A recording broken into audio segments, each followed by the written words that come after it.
Punalur Valakkode railway മേൽപ്പാലം എന്ന പുനലൂരുകാരുടെ സ്വപ്നം യാഥാർത്ഥ്യമാകുന്നു. വർഷങ്ങൾ കൊണ്ടുള്ള പ്രതിഷേധങ്ങൾക്കും വാർത്തകൾക്കും ഒടുവിലാണ് വാളക്കോട് മേൽപ്പാലം പുതുക്കി പണിയുന്നത്.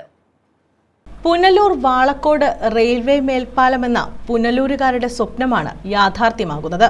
വർഷങ്ങളായുള്ള പ്രതിഷേധങ്ങൾക്കും വാർത്തകൾക്കും ഒടുവിലാണ് മേൽപ്പാലം പുതുക്കി പണിയുന്നത്. പൊതുമരാമത്ത് വകുപ്പിന്റെ നേതൃത്വത്തിലാകും നിർമ്മാണ പ്രവർത്തനങ്ങൾ.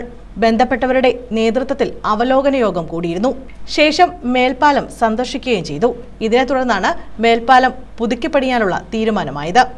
NHAI അനുവദിച്ച 3.57 കോടി രൂപ വിനിയോഗിച്ചാണ് നിർമ്മാണം. നിലവിലുള്ള പാലത്തിന് പുറമെ റോഡ് കൂടി ചേർത്താണ് റെയിൽവേ മേൽപ്പാലം നിർമ്മിക്കുന്നത്. പുനലൂർ മുതൽ പ്ലാച്ചേരി, കലേനാട്, വാളക്കോട് തുടങ്ങി വിവിധ സ്ഥലങ്ങളിൽ അപകടം ഒഴിവാക്കുന്നതിന് വേണ്ടിയുള്ള നടപടികൾ കൈക്കൊള്ളുന്നതിനായി കഴിഞ്ഞ വർഷം ഓഗസ്റ്റ് മാസത്തിൽ കൊല്ലം കളക്ട്രേറ്റിൽ ദേശീയപാത അധികൃതരുമായി യോഗം നടത്തിയിരുന്നു. ഇതിന്റെ തുടർച്ചയായി പുനലൂർ PWD റെസ്റ്റ് ഹൗസിലും യോഗം നടന്നു. ഇതിന്റെ അടിസ്ഥാനത്തിലാണ് നിർമ്മാണ പ്രവൃത്തികൾ ആരംഭിക്കാൻ തീരുമാനമായത്.